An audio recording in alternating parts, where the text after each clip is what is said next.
Hey guys, this month we're going to take a look at the wooden dummy. Now there's a lot of conjecture about what's the best dummy. Is it a live dummy, a dead dummy?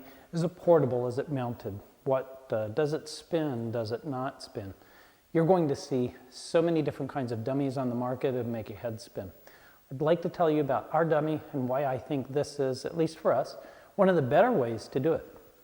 Now when we think about a live dummy is just is a dummy that's mounted and it's on slats. Now ours happens to be mounted on the wall. We'll get to that in a minute.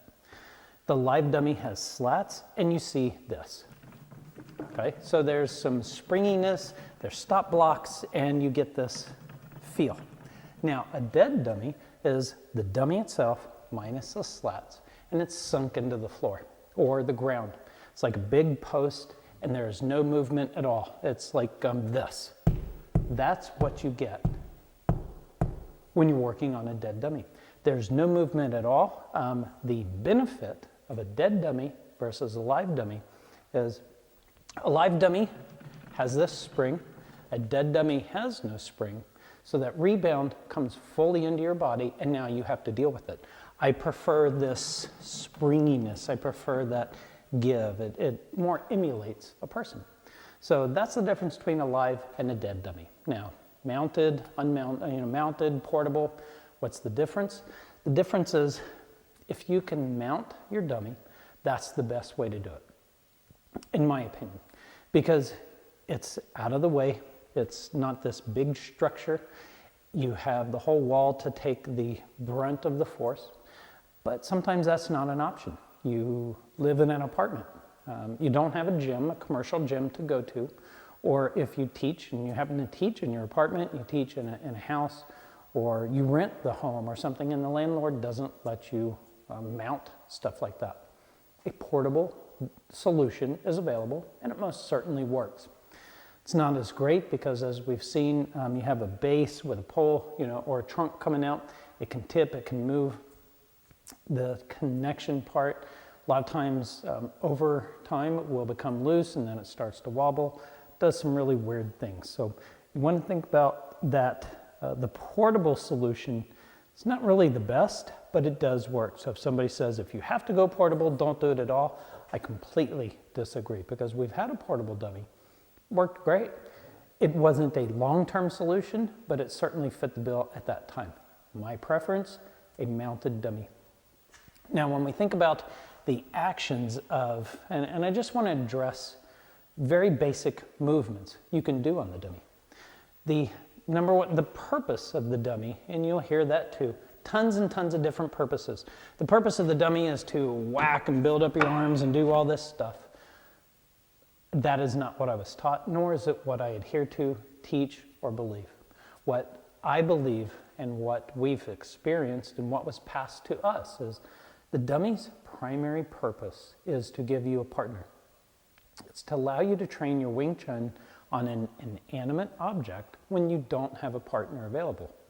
The side benefits, the byproducts, the side attributes, however you want to term it, are because you're constantly,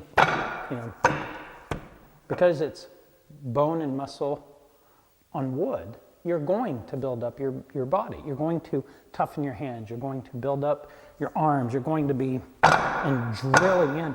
All of these get conditioned and strengthened, right? Provided you don't go too hard too fast. So you get that benefit, but that's not its primary purpose. Some will say it's to create short range power. Well, what if I'm out here and they do that? That's not short range, that's punching and palm range. Short range power is a byproduct. It's an attribute of all these different actions as we're going around it, right? The primary purpose of a dummy is to give you a partner when you don't have one available. It's there 24/7. It never calls in sick. It never misses class. If it's raining or snowy or too hot, it doesn't care. It's always here. You always have a partner available. That is the primary purpose of a wooden dummy. Now, when you think about actually using the dummy, we want to remember ranges, okay? So in punch range, right, start with an outstretched arm, take a little step forward so that you have that bend, right? Because when you hit, we don't want to do this because I haven't even made contact. And if I do make contact, there's really not a whole lot there. I want it to be where I have enough of a bend so when I strike something, I'm going through, right? Just like Yachi-Chung Kyun, we're just putting it on the dummy. So we need that proper range. Too many people will be really close or really far, and they're way out here and they're working things and they're not even able to reach. The second part is, and from that, you work other movements such as your Pak-Sao, right? I can reach, I'm in a good range, and I'm working Pak-Sao. Your actions are out in this area, okay? We don't want to get so deep that it's way here and you're drilling your hands in this way. These, the dummy could be, the trunk could be wider and make your arms come out straight or be more separated.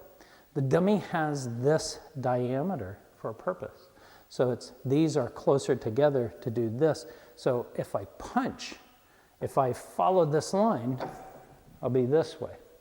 Well, Wing Chun teaches us, regardless of what we hit, we still learn to go forward. So instead of this, I work this. It still drills in. Because of the action of my elbow, I learn to deflect as I go forward. So it's here. Another attribute of the dummy.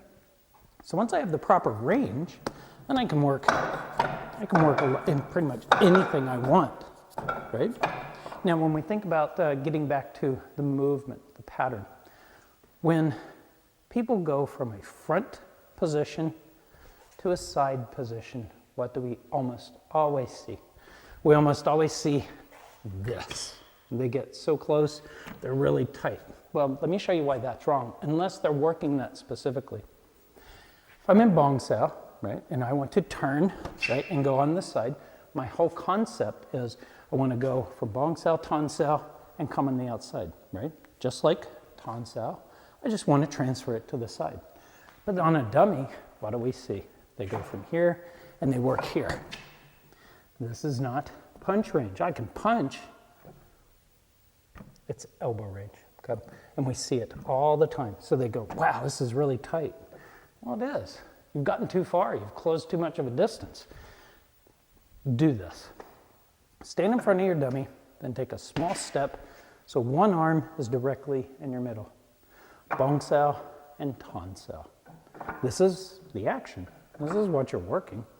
Just like if you were working Tan Sao, Bong Sao. Well, now you're just putting it on the dummy. Tan Sao, Bong Sao. So that's where it actually goes. So if you're sidestepping, then why are you stepping in? To fix it, figure out where you are here, keep it there, and you're still in this position. Now, from here, right, come back to the middle, go to Tan Sao, take a step to your right. So now you're still in character 2 here. Left foot forward, or just stay there. That's where you belong. This is the movement, okay? So if I'm working here and here, that's my Tan Sao. If I just put it back on my center, that's it, right? So the dummy is teaching us angles and lines and all of these. Where do you actually belong in relation to the position of your opponent? In this case, we've worked Bong Sao to Tan Sao. But again, so many people work here and they step real deep. If you're purposely working elbows, that's one thing. But if I'm working the dummy, I want to be out here. I want to be in punch range. I want the dummy to help teach me where do I go.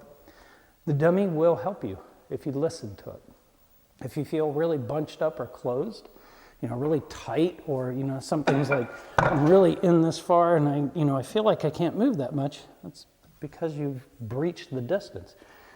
Why would you be here? It's kind of like when people do this, they go, come across, when they should be in, right? It's supposed to slice in. You're going to do this when you're working against a real kick.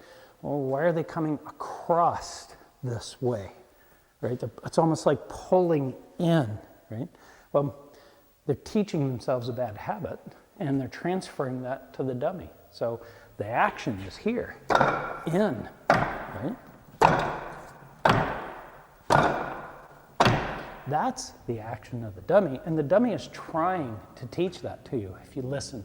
So when you're on a dummy, number one, to recap, number one, make sure you're in the right distance.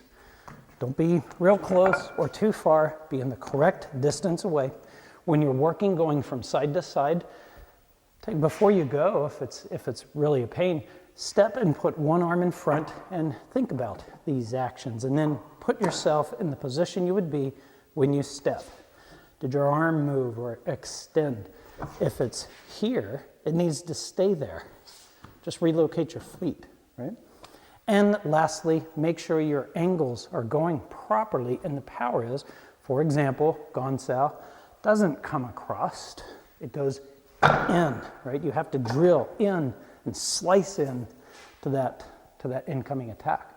Put those concepts onto the dummy and that'll work out fantastic. You're going to find a brand new way of working on the dummy using this phenomenal structure as your partner, and you're going to see your Wing Chun improve. It's really just that simple. Thanks for watching, and I'll see you next time.